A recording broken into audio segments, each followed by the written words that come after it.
C'est avec beaucoup de joie que nous accueillons Chantal Viano, pasteur à Royan, dans le cadre des échanges de chair entre la Charente-Maritime et le consistoire du Poitou. C'est elle qui nous conduira dans la méditation des textes proposés en ce jour. Ce culte connaîtra aussi la participation de nos jeunes, des écoles bibliques, du pré-caté et du caté. C'est une joie de les avoir pour qu'ensemble nous puissions rendre gloire à Dieu. Quels que soient vos lieux de résidence, qui que vous soyez, c'est le Seigneur qui nous accueille en ce jour. Il nous accorde sa grâce en cette journée. Grâce, amour et paix vous sont alors donnés de la part de Dieu notre Père et de Jésus-Christ, notre Seigneur et Sauveur. Amen. Nous chantons le cantique 47, 19 en entier. Tu es là au cœur de nos vies.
J'avais mis en l'Éternel mon espérance, et il s'est incliné vers moi.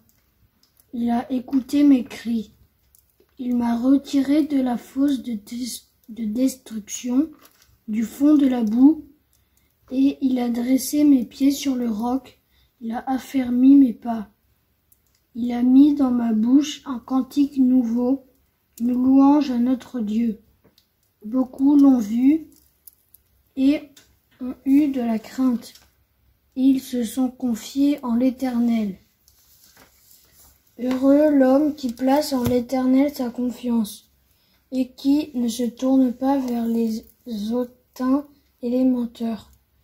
Tu as multiplié, Éternel mon Dieu, tes merveilles et tes desseins en notre faveur. Nul n'est comparable à toi. Je voudrais les publier et les proclamer, mais leur nombre est trop grand pour que je te les raconte. Tu ne désires ni sacrifice ni offrande, tu m'as ouvert les oreilles. Tu ne demandes ni holocauste ni victime expiratoire. Alors je dis, voici, je viens avec le rouleau du livre écrit pour moi. Je veux faire ta volonté, mon Dieu, et la loi est au fond de mon cœur. J'annonce la justice dans la grande assemblée. Voici, je ne ferme pas mes lèvres. Éternel, tu le sais. Je ne retiens pas dans mon cœur ta justice, je publie ta vérité et ton salut.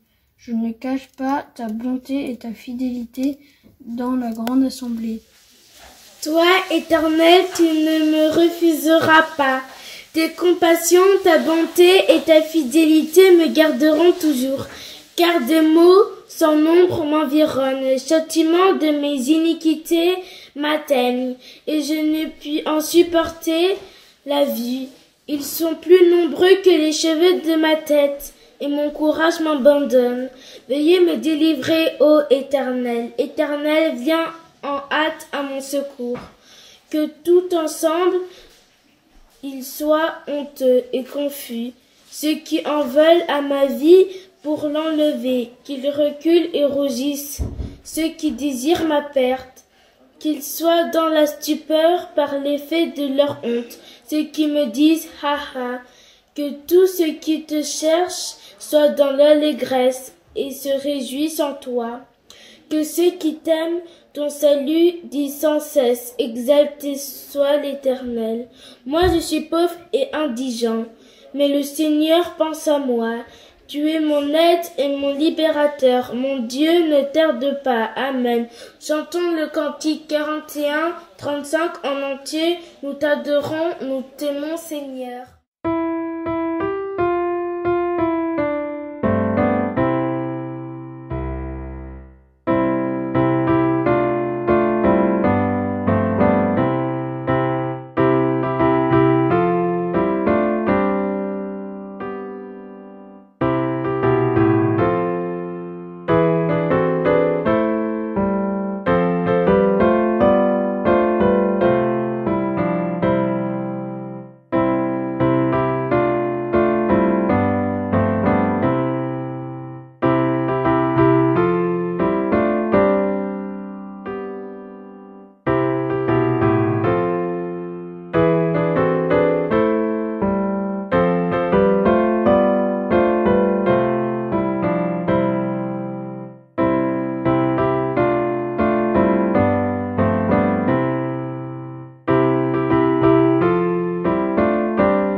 Prions le Seigneur.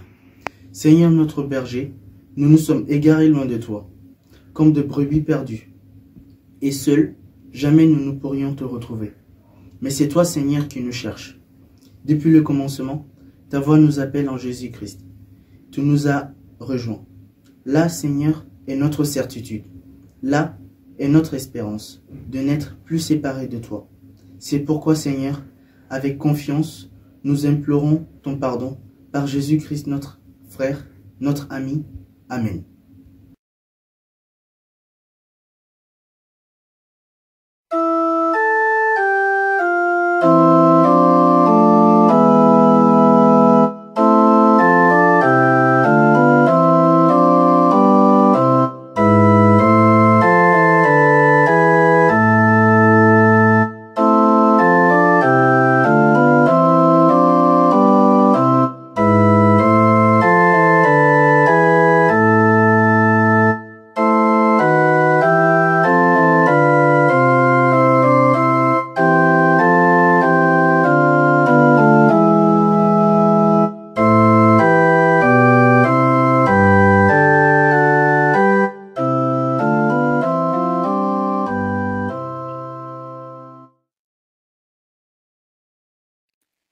Recevons les paroles du pardon. Je répandrai sur vous une eau pure, et vous serez purifiés. Je vous donnerai un cœur nouveau, je mettrai mon esprit en vous. Par la parole du Seigneur, je vous donne l'assurance du pardon et de vos péchés. Amen. Chantons la strophe 2 du même cantique dans ta bonté parfaite.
Trois extraits de texte nous sont proposés ce matin. Nous lirons d'abord 1 Samuel, au chapitre 3, les 19 premiers versets, puis la première lettre de Paul aux Corinthiens au chapitre 6, les versets 13 à 20, et enfin l'évangile selon Jean au chapitre 1, les versets 35 à 42. Mais je vous invite à la prière. Oui, Seigneur, nous allons maintenant méditer ta parole sous intarissable de vie. Dispose nos cœurs, rends-nous attentifs et surtout inspire ta servante que tu choisis ce matin pour pouvoir partager ta parole. Viens et parle. Reste avec nous au nom de Jésus-Christ. Nous t'avons prié. Amen. 1 Samuel chapitre 3, versets 1 à 19. Le jeune Samuel était au service de l'Éternel devant Élie. La parole de l'Éternel était rare en ces temps-là. Les visions n'étaient pas fréquentes. En ce temps-là, Élie, qui commençait à avoir les yeux troubles et ne pouvait plus voir, était couché sur sa place. La lampe de Dieu n'était pas encore éteinte, et Samuel était couché dans le temple de l'Éternel, où était l'arche de Dieu. Alors, l'Éternel appela Samuel. Il répondit, me voici. Et il courut vers Élie et dit, me voici, car tu m'as appelé. Élie répondit, je n'ai point appelé, retourne te coucher. Et il alla se coucher. L'Éternel appela de nouveau Samuel, et Samuel se leva, alla vers Élie et dit, me voici, car tu m'as appelé. Élie répondit, je n'ai point appelé mon fils, retourne te coucher. Samuel ne connaissait pas encore l'Éternel, et la parole de l'Éternel ne lui avait pas encore été révélée. L'Éternel appela de nouveau Samuel pour la 3e fois. Et Samuel se leva, alla vers Élie et dit, me voici, car tu m'as appelé. Élie comprit que c'était l'Éternel qui avait appelé l'enfant. Et il dit à Samuel, va, couche-toi, et si l'on t'appelle, tu diras, parle l'Éternel, car ton serviteur écoute. Samuel alla se coucher à sa place. L'Éternel vint et se présenta, et il appela comme les autres fois, Samuel, Samuel. Et Samuel répondit, parle, car ton serviteur écoute. Alors l'Éternel dit à Samuel, voici, je vais faire en Israël des choses qui étourdira les oreilles, et quiconque en l'entendra. En ce jour, j'accomplirai sur Élie tout ce que j'ai prononcé contre sa maison. Je commencerai et j'achèverai. Je lui ai déclaré que je veux punir sa maison à perpétuité, à cause du crime dont il a connaissance, et par lequel ses fils se sont rendus méprisables, sans qu'il les ait réprimés. C'est pourquoi je jure à la maison d'Élie que jamais le crime de la maison d'Élie ne sera expié, ni par des sacrifices, ni par des offrandes. Samuel resta couché jusqu'au matin, puis il ouvrit les portes de la maison de l'Éternel. Samuel craignait de raconter la vision à Élie. Mais Élie appela Samuel et dit, « Samuel, mon fils. » Il répondit, « Me voici. » Et Élie dit, « Quelle est la parole que t'a adressée l'Éternel ? Ne me cache rien. Que Dieu te traite dans toute sa rigueur si tu me caches quelque chose de tout ce qu'il t'a dit. » Samuel lui raconta tout, sans rien lui cacher. Et Élie dit, « C'est l'Éternel, qu'il fasse ce qui lui semblera bon. » Samuel grandissait, l'Éternel était avec lui, et il ne laissa tomber à terre aucune de ses paroles. Amen. Première lettre de Paul aux Corinthiens. Certains disent, tout m'est permis, oui, mais tout n'est pas bon pour vous. Tout m'est permis, c'est vrai, mais je ne veux pas être esclave de quelque chose. Vous dites aussi, la nourriture est pour le ventre, et le ventre est pour la nourriture. Oui, mais Dieu détruira la nourriture et le ventre. D'autre part, on ne peut pas faire n'importe quoi avec son corps. Le corps est pour le Seigneur, et le Seigneur est pour le corps. Dieu a réveillé de la mort le Seigneur, et nous aussi, il nous réveillera de la mort par sa puissance.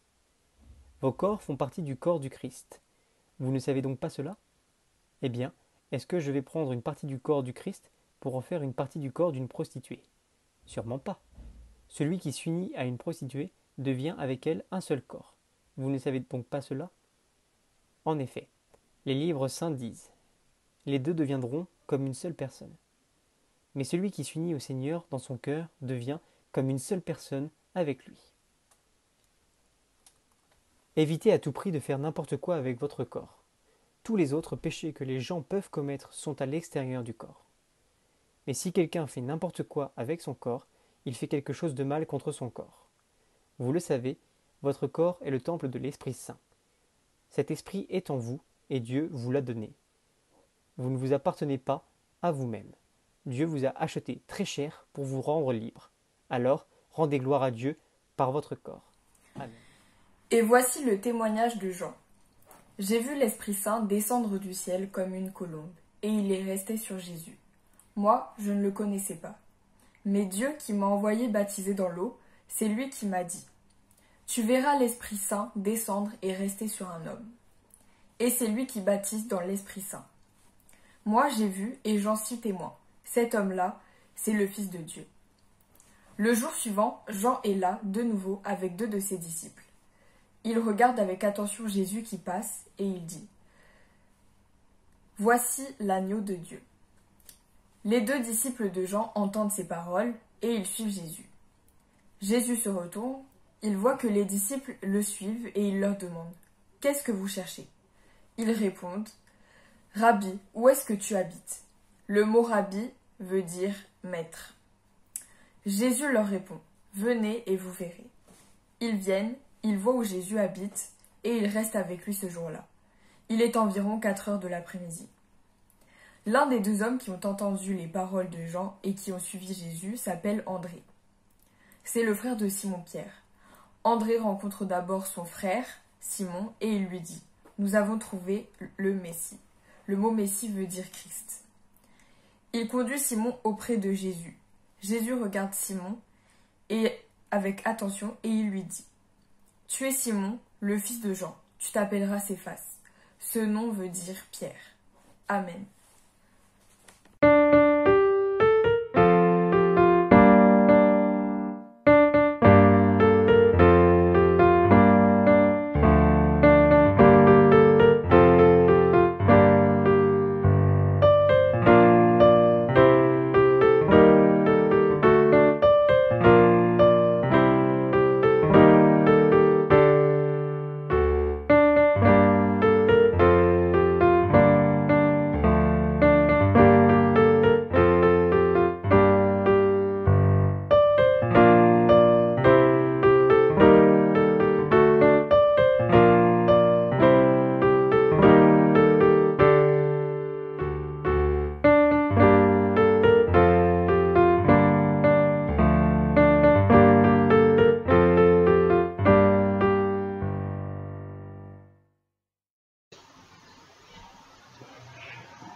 Bien-aimés dans le Seigneur, au nom de vos frères et sœurs du Temple de Royan et à mon nom personnel, je vous salue et vous présente nos meilleurs vœux pour l'année 2021 dans la confiance en notre Seigneur Jésus-Christ.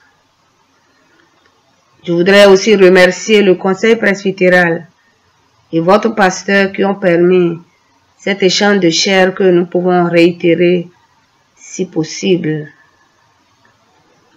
En ce 3e dimanche de l'année, Parole pour tous nous propose de méditer sur les textes dont vous venez d'écouter les lectures. Je voudrais que nous méditions sur le thème intitulé « Que fais-tu de ta vocation ?» Que fais-tu de ta vocation? Pour y parvenir, je développerai ce thème en 3 temps.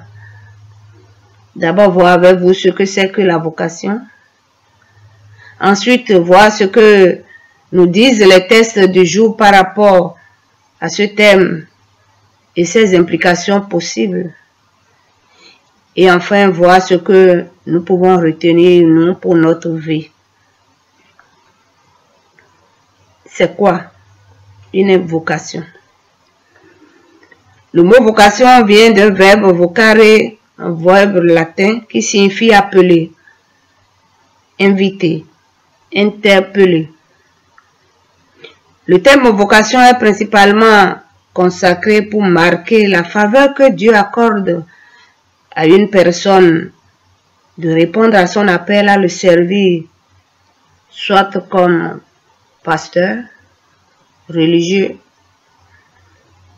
Mais la vocation s'est élargie à d'autres domaines, comme un appel à répondre et à vivre une mission particulière sur les plans professionnels, humanitaires, scientifiques, écologiques, etc.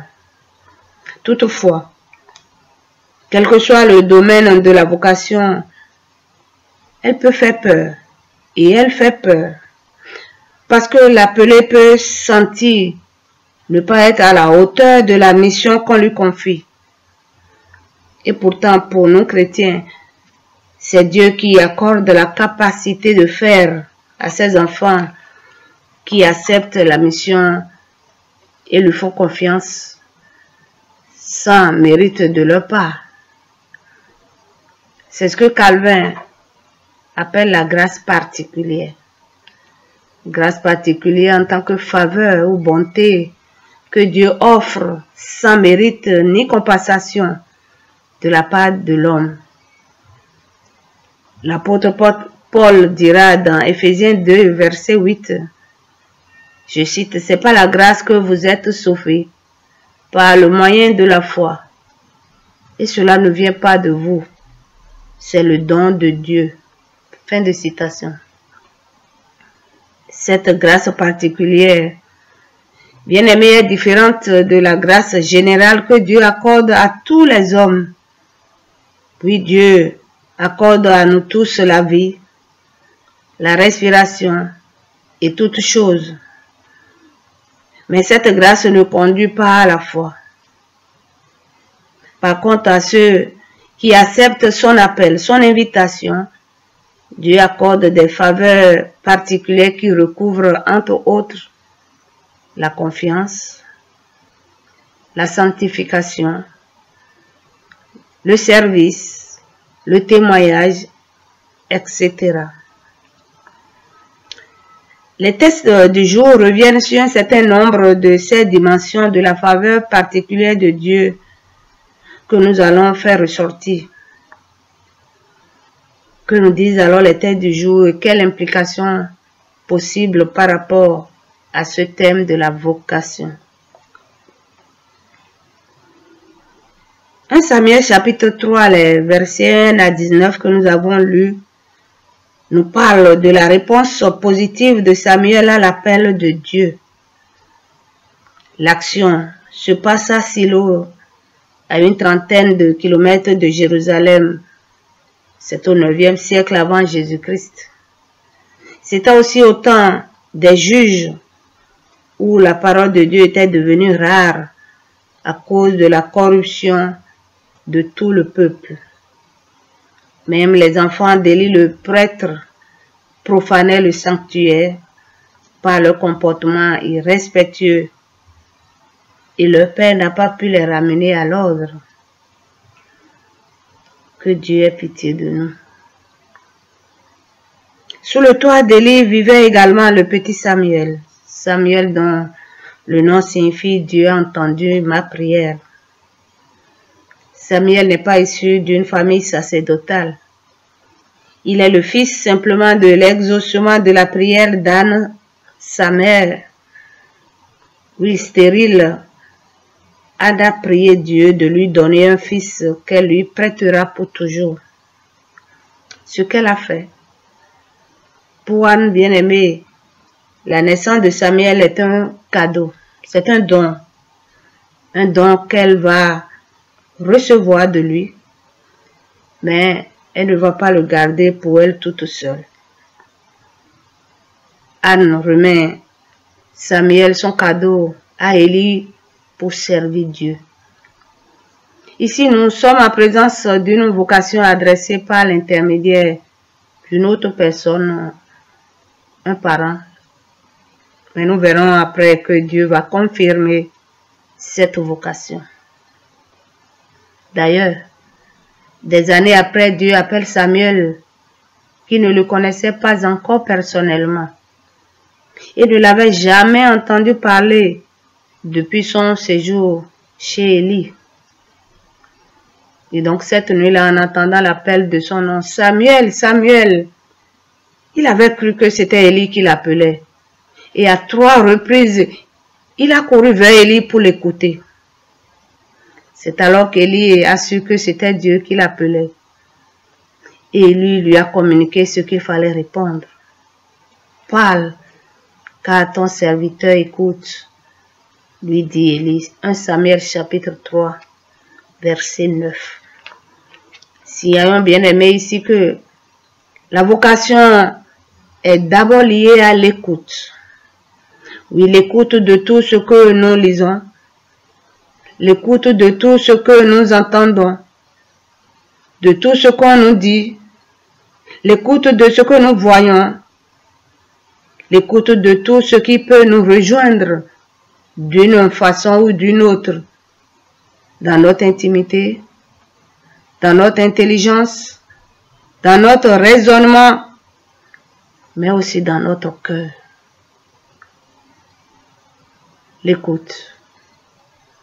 Quel est le degré de notre écoute de la parole de Dieu et pour quelle action? En tout cas, pour la 4e fois, Dieu appelle Samuel. Samuel. Et Samuel répond comme Élie lui a indiqué. Vous voyez, 4 fois avant que Samuel ne sache répondre à Dieu. Et ce dernier qui ne se lasse pas de l'appeler. C'est comme nous disait le texte que nous avons lu dimanche dernier, Isaïe 55. La parole qui sort de ma bouche ne me retourne pas sans effet. Et peu importe même, je dirais, la durée que cela peut prendre, peu importe la réponse positive ou négative qui lui sera réservée. Quelle patience, quel amour de la part de notre Dieu. Bien-aimé, peut-être que vous aviez refusé son appel. Peut-être que vous feignez de ne pas entendre son appel qui s'adresse sans cesse à vous pour accomplir peut-être une mission particulière dans votre maison, dans votre église ou hors de l'église. Peut-être pour des raisons dont la peur, la timidité, etc. Oui, sachez qu'il vous attend. Mieux, il nous a promis de ne pas nous abandonner si nous acceptons son appel. Samuel a accepté l'appel de Dieu, qui lui a communiqué sa parole et les faveurs de la transmettre également et de la vivre. Certes, la parole que Dieu lui a communiquée ici dans notre texte est amère à entendre et à répéter. Il s'agit du châtiment qui attend le peuple et les enfants d'Élie. Mais Samuel ne le cache pas, puisqu'il est fortifié par Dieu et par Élie lui-même. Le prophète Élie croit Samuel, accepte même la révélation que Dieu lui a faite en faisant acte de foi. Oui, il est le Seigneur, qu'il fasse ce qui lui semble bon, dit Élie. 1 Samuel chapitre 3 verset 18. Bien-aimé, Élie reconnaît en Samuel sa vocation de prophète. C'est Samuel qui vient mettre ainsi fin à la gestion politique des juges et devient l'un des principaux prophètes de l'Ancien Testament qui marque le début de la royauté. En récapitulant, nous dirons que Samuel a écouté et accepté l'appel de Dieu, qu'il a mis sa confiance en lui comme Élie, qui d'ailleurs demeure ferme dans sa foi malgré les souffrances annoncées qui vont se réaliser. Nous voyons Samuel se mettre au service de Dieu, qui ne tient pas compte de son rang social, ni de son jeune âge, pour lui confier une mission et qui le fortifie. Pendant que 1 Samuel nous parle de la vocation d'un inexpérimenté, mis au service de l'homme de Dieu par ses parents, l'évangile de Jean, chapitre 1, 35 à 42 que nous avons lu, nous parle du premier groupe des disciples de Jésus.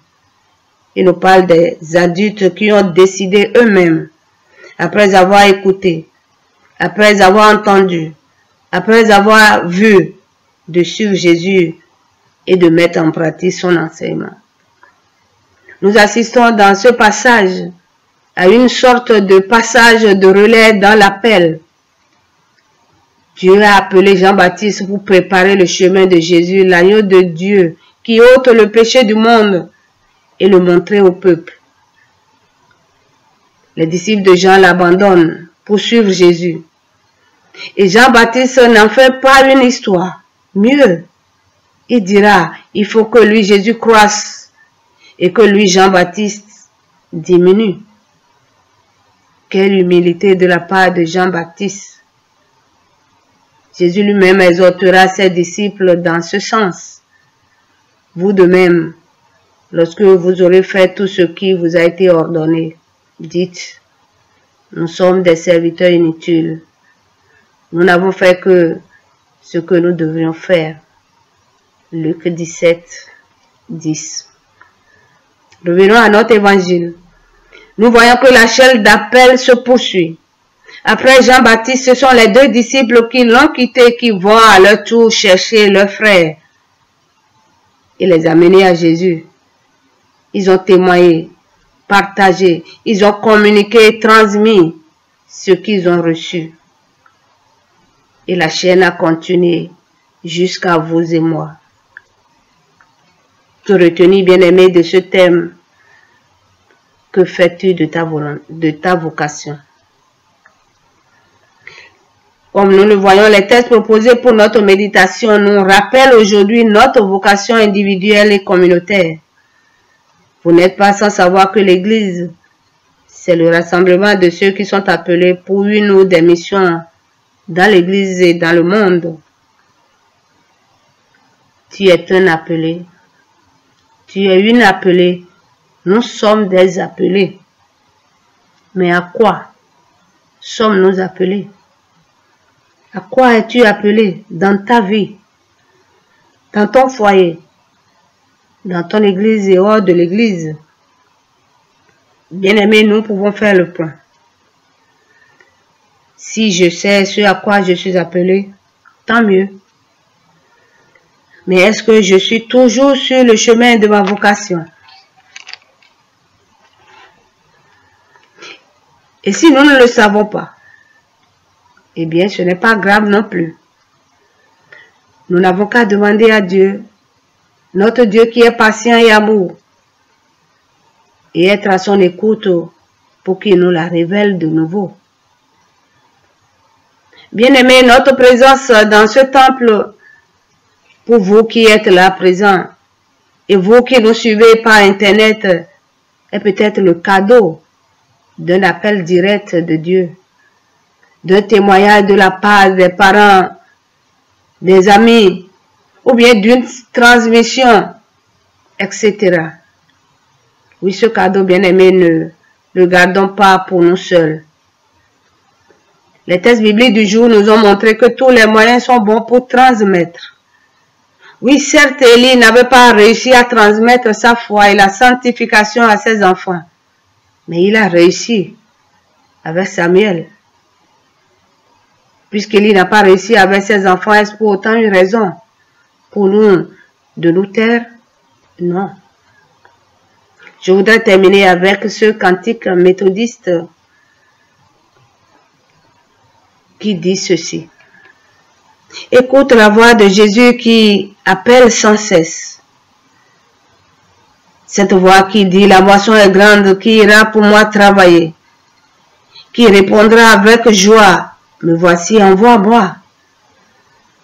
Si tu ne peux pas voyager pour appeler les païens, tu peux les trouver proches de ta maison. Si tu ne peux pas donner de l'or, tu peux donner de l'argent. Si tu ne peux pas parler comme l'ange, si tu ne peux pas faire comme l'apôtre Paul, tu peux témoigner auprès des enfants de ce que Christ a fait pour toi. Qu'on n'entend personne dire, je ne puis rien, car à chacun de nous des grâces particulières ont été données à la mesure du don du Christ. Oui, le peu que tu fais pour Jésus est considéré pour lui comme beaucoup. Alors vite, réponds-lui, me voici, envoie-moi. Puisse Dieu nous donner d'accueillir la vocation qu'il nous propose encore en cette nouvelle année 2021, d'y répondre et d'en témoigner en toute confiance. Amen.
Ensemble, nous confessons la foi.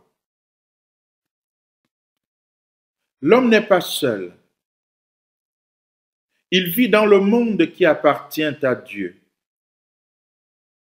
Nous croyons en Dieu qui a créé et qui continue à créer. Il est venu en Jésus, le Fils de Dieu, l'homme véritable, pour apporter la réconciliation et le renouveau qui œuvre en nous par son esprit. Nous avons confiance en lui.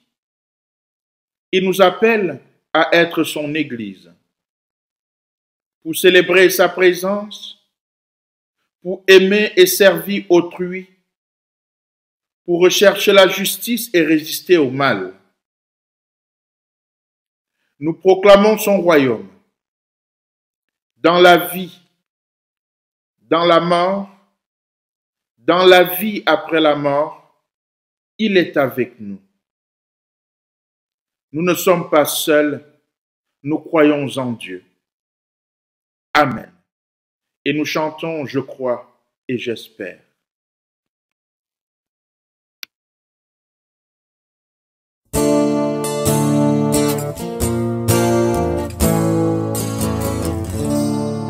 Je crois et j'espère la grâce d'un Père, celui qui bénit entre dans ma vie. Crois seulement, crois maintenant, sois seulement paisible et vivant.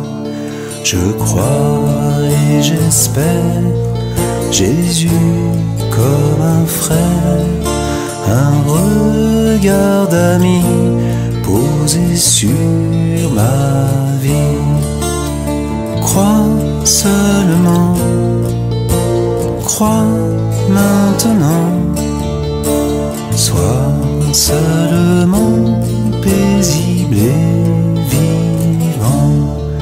Je crois et j'espère l'esprit de lumière, une force infinie souffle sur ma vie.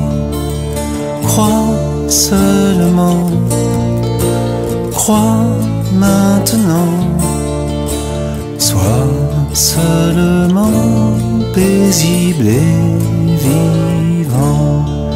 Je crois et j'espère une nouvelle terre, un chant des pays unis pour la vie. Crois seulement, crois maintenant, sois seulement paisible et vivant. Sois seulement paisible et vivant.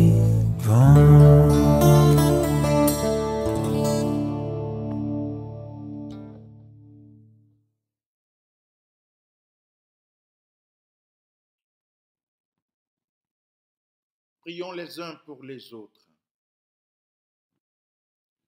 Oui, Seigneur, toi qui es fidèle et qui nous a appelés à la communion de ton Fils Jésus-Christ, nous te prions, augmente notre foi.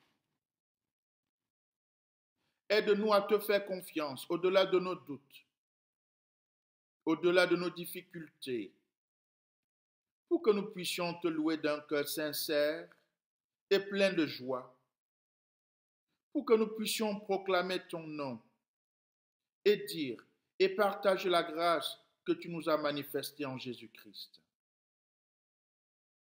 Nous te prions pour notre communauté et pour tous ceux qui partout dans le monde invoquent ton nom.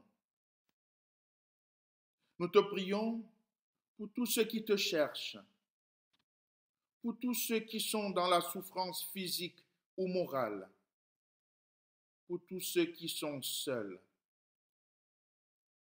Nous te prions, Seigneur, pour Mireille. Soutiens-la, veille sur elle, prends soin d'elle.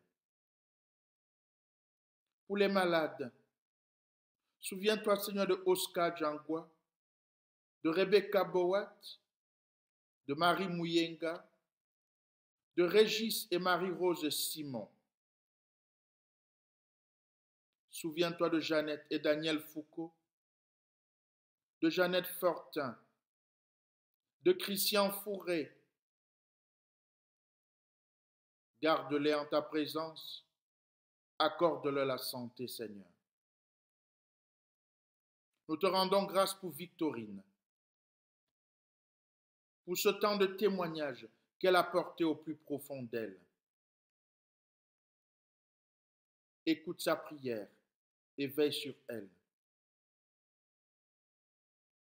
Souviens-toi de Sandy, de Marianne, de Patricia, de Claudia et de Claudine. Ne les abandonne pas, Seigneur. Prends soin d'elles et fortifie leur foi. Nous te prions pour ta servante, Chantal, qui a porté la parole en ce jour. Bénis-la ainsi que toute sa famille. Nous te prions pour la paix dans le monde. Donne discernement et sagesse à tous les dirigeants. Et par-dessus tout, nous voulons te dire notre reconnaissance de pouvoir te prier et surtout de te louer. Aussi unis par Jésus le Christ, en communion les uns avec les autres, nous te disons, Notre Père, qui es aux cieux, que ton nom soit sanctifié, que ton règne vienne, que ta volonté soit faite sur la terre comme au ciel. Donne-nous aujourd'hui notre pain de ce jour. Pardonne-nous nos offenses, comme nous pardonnons aussi à ceux qui nous ont offensés. Ne nous laisse pas entrer en tentation, mais délivre-nous du mal, car c'est à toi qu'appartiennent le règne, la puissance et la gloire pour les siècles des siècles. Amen.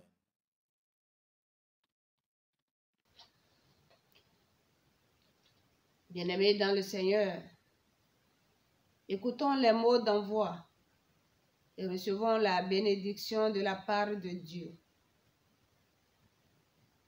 Par rapport au thème de la vocation que nous avons développée, sachant que le Seigneur nous appelle pour aller en mission pour lui. Et à chacun de nous, des grâces particulières ont été données. Puissions-nous dire comme Samuel, parle, Seigneur, parle, car ton serviteur, ta servante écoute. Que la grâce de Dieu, le Père, le Fils, le Saint-Esprit, reste et demeure avec chacune de nous dès maintenant et pour l'éternité des siècles. Amen. Allons en paix.